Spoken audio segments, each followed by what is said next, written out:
Fala pessoal, tudo certo? Quero convidar vocês a caminhar um pouquinho de novo comigo aqui nos arredores do bairro onde eu moro, o bairro de Anley. Na verdade ele é conhecido como Cidade de Anley, City of Anley, mas ele é mais um bairro mesmo, assim, é pequeno. E geralmente quando eu falo que moro em Anley, as pessoas falam: ai nossa, ele mora em Anley, não sei o que, todo metido. Mas eu não sei o que tem aqui que faz ser tão especial assim, porque pra mim parece um bairro como qualquer outro. A única diferença é que ele fica perto do centro. É o primeiro bairro ao sul do centro, né? Ao sul da City. Mas fora isso eu realmente não sei. Eu, como a maioria dos brasileiros, vim de família humilde. A família da minha mãe veio das plantações de cacau da Bahia e a família do meu pai veio das plantações de tabaco de Alagoas. Então todos os dois tiveram vidas muito humildes, pouquíssimos recursos mesmo, começaram a trabalhar como criança. E eu acho que isso não é muito diferente da maioria dos pais de quem está assistindo, né? Mas assim, minha mãe foi mãe solteira, porque ela teve 5 filhos no total, eu sou do meio. E ela criou os 5 filhos sozinha, desculpa. Mas o que marcou muito minha infância e a infância dos meus irmãos, da minha família, né, do meu núcleo familiar, foi que a gente se mudava muito de casa. Na verdade, a gente era uma família bem problemática. Mas assim, a gente se mudava muito e eu contei antes dos 18 anos, eu cheguei a morar em mais de 20 casas. Então, para vocês terem uma ideia, a gente chegava a morar em mais de uma casa dentro de um único ano. Mas a gente não mudava de cidade, a gente mudava de bairro ou às vezes mudava de casa dentro da mesma rua, por exemplo. E assim, os motivos eram diversos. Às vezes era o preço do aluguel, ou então acontecia alguma confusão que fazia com que a gente tivesse que sair de um canto para ir para o outro. E eram sempre casas pequenas. Assim, a gente já chegou a morar em um quarto de 16 metros quadrados com 7 pessoas. Por 4 anos. Essa foi a casa que a gente mais morou. Então pode ter ano aí que a gente tenha morado em 3 casas em um único ano. Que a gente tenha se mudado de 3 casas dentro de um único ano.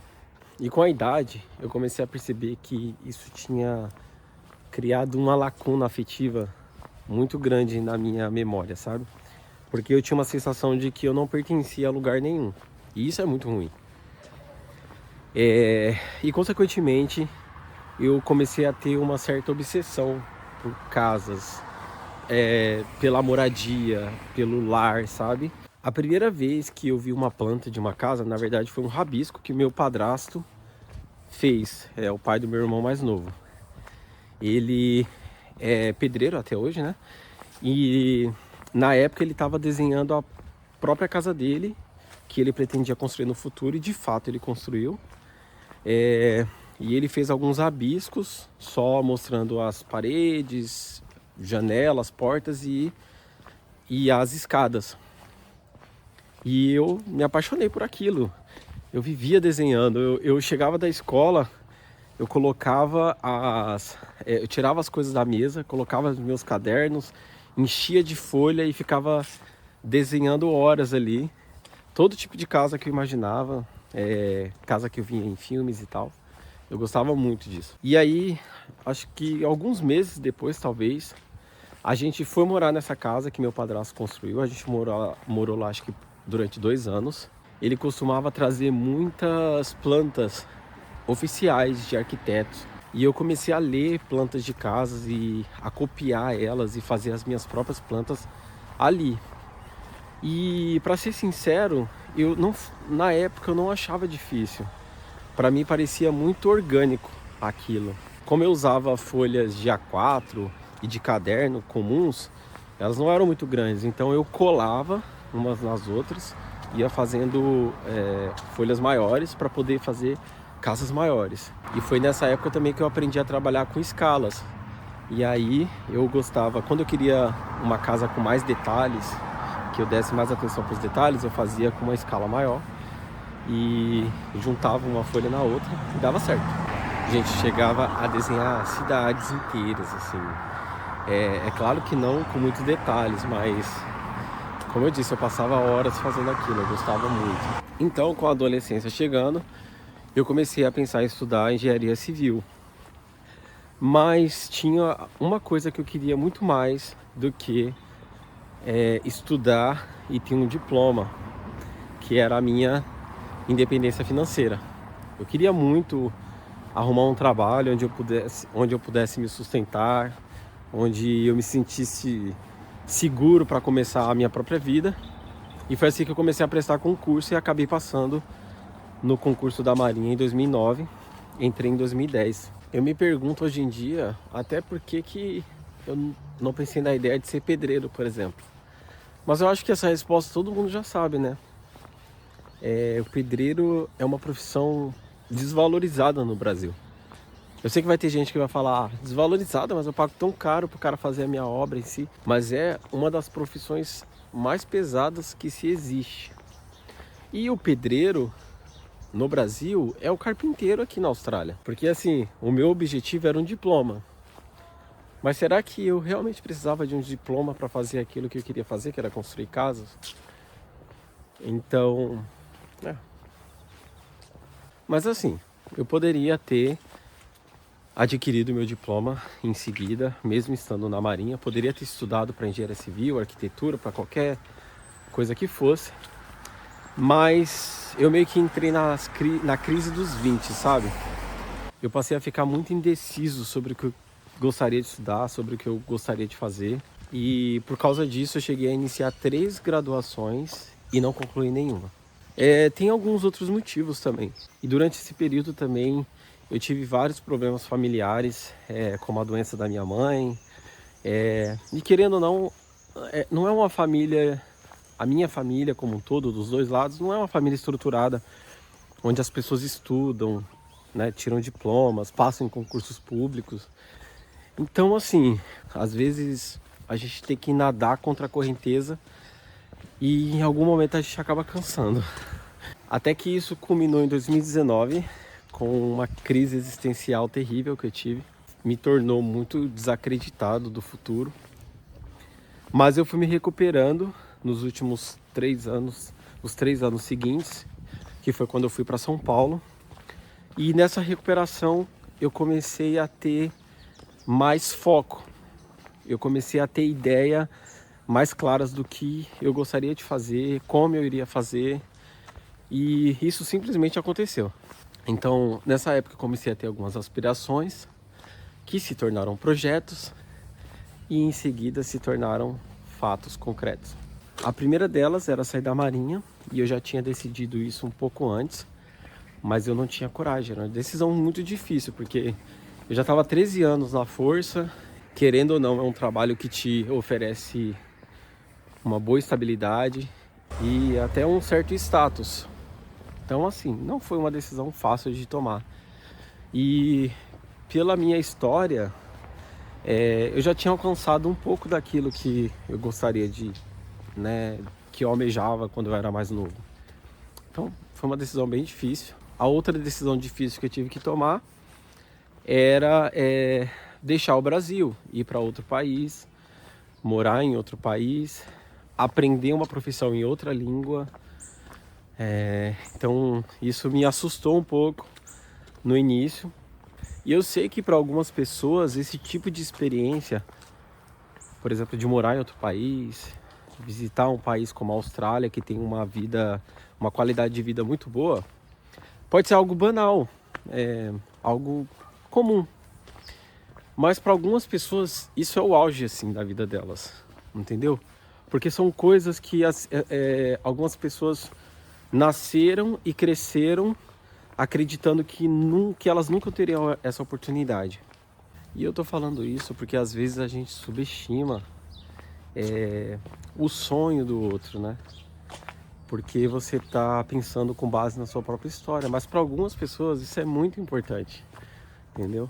Vai ser o auge. Então foi assim que eu comecei a me planejar.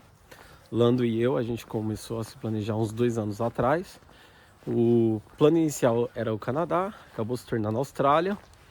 E aí eu tô para começar o meu curso agora, em julho. Mas assim, carpintaria e construção de casas não é o emprego dos meus sonhos. Não é a profissão dos meus sonhos. A profissão dos meus sonhos é cineasta, não é cinema. Mas olhem vocês, imagine se arquitetura e engenharia, que já eram para mim profissões excepcionais, é claro que perdeu muito o prestígio, né? Hoje em dia a gente está cheio de engenheiro no Brasil que não consegue trabalho. Imagine isso e a ideia de ser cineasta, que é considerada a profissão dos ricos. Eu era totalmente desacreditado de seguir uma profissão como essa. Mas principalmente porque eu cresci com a ideia de que cineasta eram os diretores hollywoodianos, que na verdade são celebridades, entendeu? É uma indústria que gera muito dinheiro. Mas isso não é ser cineasta. Tem milhares de pessoas que trabalham no ramo do cinema e elas não são ricas e não são celebridades. Você não conhece elas, mas elas fazem parte da sua vida se você tem, por exemplo, uma Netflix. Basta você esperar o filme acabar e vão começar a vir os créditos e nomes de pessoas que você não faz ideia de quem seja, mas elas estão lá trabalhando. Então isso também é ser cineasta. Mas os filmes e os livros também tiveram uma influência muito grande nas minhas decisões, acreditem ou não. Eles tiveram. Quando eu passei a consumir mais filmes não hollywoodianos, filmes europeus, depois filmes asiáticos, filmes africanos, filmes do Oriente Médio, filmes russos, eu comecei a ter uma consciência cultural mais abrangente, sabe? Como também conhecimento geopolítico e idiomas, porque a verdade é que os filmes foram os meus primeiros professores de inglês. Eu aprendi inglês durante muito tempo simplesmente assistindo filme. Eu gastava horas assistindo filmes, então isso era fácil para mim. E foram os filmes também que me trouxeram a carpintaria. Porque se você é como eu, que nasceu nos anos 90, cresceu nos anos 2000, entre os anos 90 e os anos 2000, a gente foi bombardeado por filmes americanos, com aquele ideal de vida americano, com condomínios planejados, as casas pintadinhas, igual a gente está vendo aqui no bairro de Anley, enquanto eu faço esse vídeo para vocês. É muito provável que vocês também se encantaram com aquela realidade, que na verdade hoje a gente sabe não passa de uma ilusão, de uma ficção, porque o cinema de Hollywood soube fazer isso muito bem. E para ser sincero, pessoal, é uma fração pequena do mundo que tem acesso a isso. E eu acredito que nem é possível que todos tenham. 8 bilhões de pessoas no mundo não tem como ter acesso a esse estilo de vida que a gente conheceu nos filmes dos anos 90. Pelo menos eu acredito matematicamente que isso é impossível. Mas eu acredito que a gente pode ter um pouco melhor. Então, eu me perguntei, será que eu posso me tornar carpinteiro aos 30 anos? Será que eu sou capaz de ir para outro país e aprender outra profissão em outra língua? E a resposta que eu encontrei foi que sim, que era possível. Foi exatamente assim que eu cheguei até esse vídeo hoje que eu tô fazendo para vocês. E falando em vídeo, pode ser que esse seja o último, pode ser que eu faça mais vídeos para frente, eu ainda não sei. Mas assim, eu tenho recebido um retorno muito bom das pessoas que assistem o vídeo, de amigos. Quando eu falo retorno, é retorno sincero, sabe? Então, assim, talvez eu esteja fazendo a coisa certa, mas a exposição na rede me incomoda um pouco e demanda muito tempo às vezes. Vocês não têm ideia do quanto demorou para eu fazer esse vídeo. Eu faço aqui, ó, meu plano de vídeo, porque eu não lembro do conteúdo, eu não lembro de uma linha do tempo e eu costumo devagar demais. Devagar, não devagar, devagar demais quando eu tô falando, mudar de assunto muito rápido. Isso não é bom para quem está assistindo. E isso não é um atributo muito bom para quem está gerando conteúdo para a internet. Eu quero deixar claro que a minha intenção não é romantizar ou fazer drama da minha história, porque se tem uma coisa que eu tenho certeza é que todo mundo aí vai ter uma história triste para contar. Mas é justificar as minhas decisões, explicar, na verdade, como eu cheguei até aqui, como eu cheguei na Austrália querendo fazer carpintaria. E como eu disse naquele vídeo, se a gente cavucar ali, a gente acha muitas respostas na nossa infância, nos nossos primeiros anos, sabe? E eu toquei nesse assunto justamente no vídeo falando sobre o Rio Grande do Sul. E eu acho que é porque realmente aquela tragédia me afetou muito.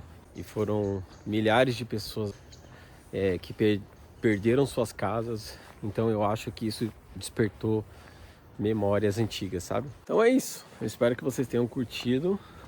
Curtido literalmente, não simplesmente dado joinha no vídeo, porque eu nem faço questão disso. Eu só espero que o conteúdo seja útil para as pessoas que estão assistindo. Obrigado para quem assistiu até o final. Até a próxima.